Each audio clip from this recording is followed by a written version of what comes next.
Hi, this is Michelle Gellis. I would like to thank the American Acupuncture Council for giving me this opportunity to speak to you today. This is part 2 of the top 10 questions that I get asked about cosmetic acupuncture.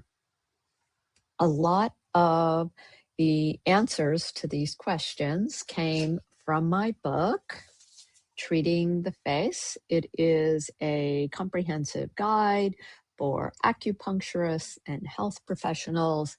It is a hardcover book, and it is about 500 pages, full color book. And I talk in the book extensively about how to set realistic expectations with a patient and how to answer their questions, whether it's a potential patient or whether it's a current patient. And during my training that I offer to acupuncturists and people who are trained and licensed to perform acupuncture is marketing information that they can hand out to their patients or put on their websites, because a lot of these questions are questions that I get over and over again. And in my almost 25 years in practice and teaching, I have found one of the top 10 questions that people ask me. So last time in part 1, I talked about how does it work and how many treatments will I need before I see results, how much does it cost, how long do the treatments take, and how long do they last. So if you missed part 1, you can check that out as well. So for today, I would like to start out with contraindications. And this is a big subject because it takes into account two things. One is kind of physical contraindications that patients might have that can be major red flags or maybe minor warnings before you treat them. And then the other is things that your patients may have had done to themselves as far as any sort of treatments or procedures that can be either a minor or a major contraindication for your treating them. So let's talk about physical contraindications to treatment with cosmetic acupuncture. And the first one is, I kind of break it down into 2 parts. So it's high blood pressure. And you might be thinking, well, a lot of my patients have high blood pressure. A lot of elderly patients have high blood pressure. How am I ever going to do this if high blood pressure is a contraindication? And what I say to you is this: if someone has treated, medicated, or untreated high blood pressure, do not make this person or these people your first patient or patients. You definitely want to treat a few healthy patients before you take on patients who have any sort of health conditions. And the reasons for this are: you want to build up your confidence, your skills, your knowledge, and really get an idea of how powerful your treatments are before you kind of dive into someone who maybe has high blood pressure, it's well controlled with medication, but you do a treatment on them and your treatment causes their blood pressure to shoot up. And well, why would this happen? The reason is cosmetic acupuncture by nature is designed to open the channels up to the face and head and really increase the blood flow, the flow of chi up to the face and head. And left unchecked, if you don't really have good skills, or if you do too much, or if your patient's blood pressure is a little high that day, you could give your patient a headache or worse. So let's assume you've been doing this for a while. You've done many, many treatments on many, many patients, and someone calls you and they say that they have high blood pressure. It wasn't very high to begin with. It was maybe kind of borderline. They're on medication. It's very well controlled. In that situation, you could start out very slowly, very few points, and check their blood pressure before and after the treatment and see how they do. They might be a better candidate for more intradermal needles or microneedling rather than treating a lot of chest, neck, face, body points that are designed to bring all this energy up to the head. In my protocol, I specifically have designed the point structure so that it will bring that energy up, but you could potentially leave some of those points out. And I talk about this in my classes. My classes are available recorded and live throughout the world.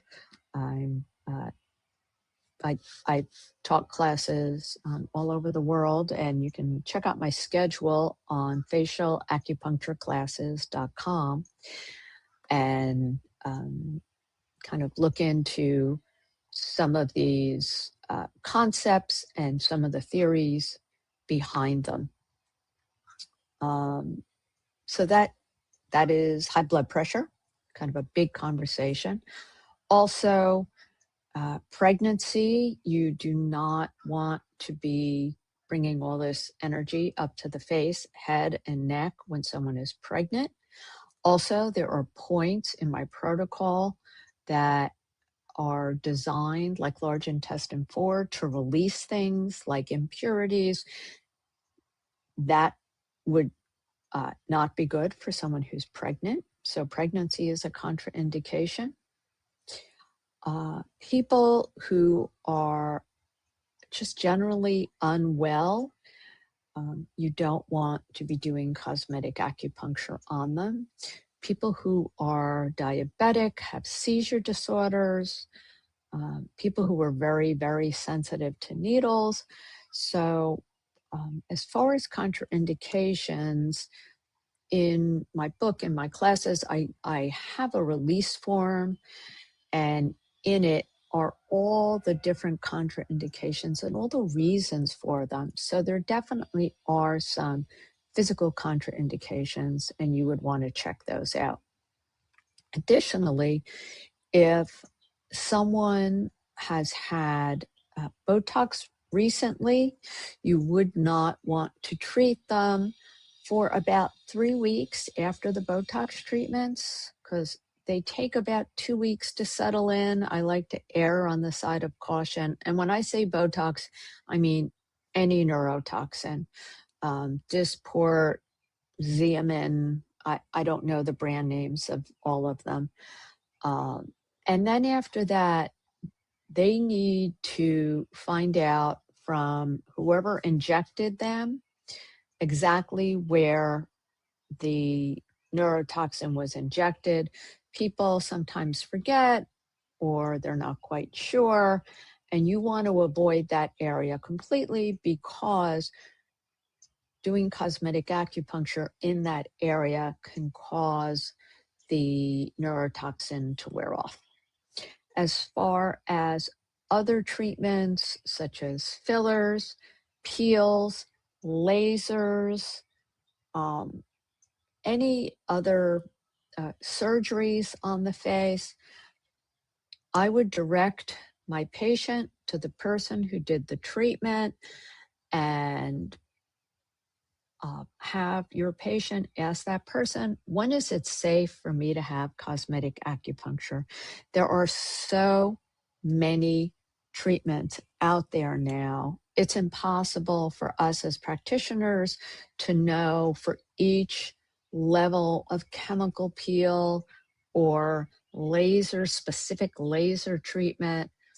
And their practitioner should know the answer to that question. As far as a facelift, cosmetic acupuncture can make facelifts last longer, but because the face is going to continue to age after the facelift, but the cosmetic acupuncture can help so that it happens more slowly. And you definitely want to wait about a year after a full facelift before doing cosmetic acupuncture, mainly because of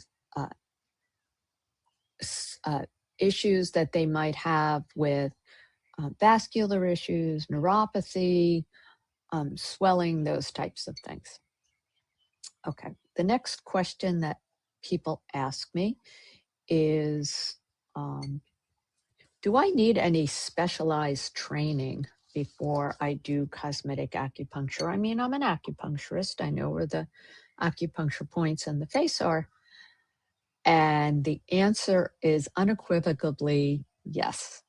In fact, the American Acupuncture Council does ask on whenever you go to renew your license, if you're doing anything that is kind of outside of the norm for acupuncture and you're doing specialized treatments. And if the answer is yes, then they do require you to have specialized training. And there are just a few of us in the US that are registered and certified to do cosmetic acupuncture training. I am one of them, and you can check out my classes at facialacupunctureclasses.com. But the reason for this is understanding safety around treating the face and neck and head, understanding all of the myriad of contraindications and precautions, also their underlying conditions, needle placement, and then having a protocol that you can follow that doesn't require so many needles. I go on social media and you see people that have so many needles in their face, and it's so not necessary. So specialized training is a must. Bruising is another question that I get.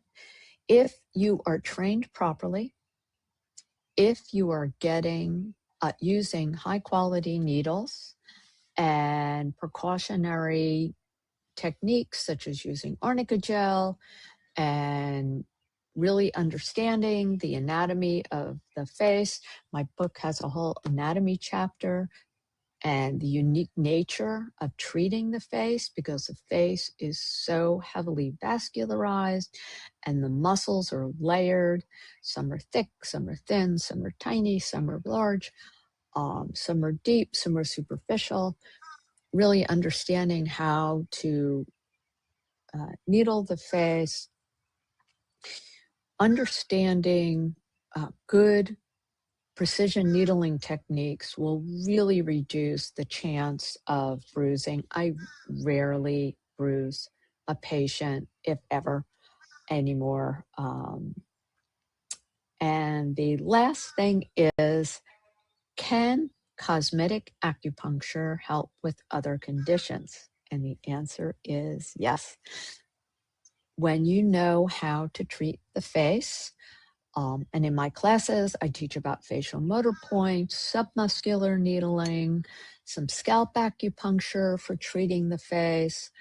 You can help with things like TMJ, Bell's palsy, trigeminal neuralgia, stroke, MS, myasthenia gravis, even facial herpes, and a lot of different skin conditions that affect the face, like acne, rosacea, hyper and hypopigmentation.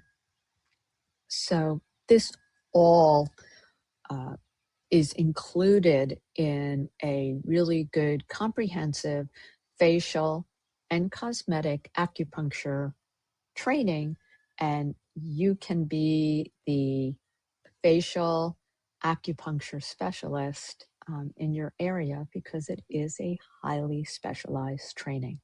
So I hope that answers some of your questions. Again, if you didn't see part 1, you can check it out. This concludes part 2. And I want to, again, thank the American Acupuncture Council for giving me this opportunity to speak to you. And I hope to see you in class soon.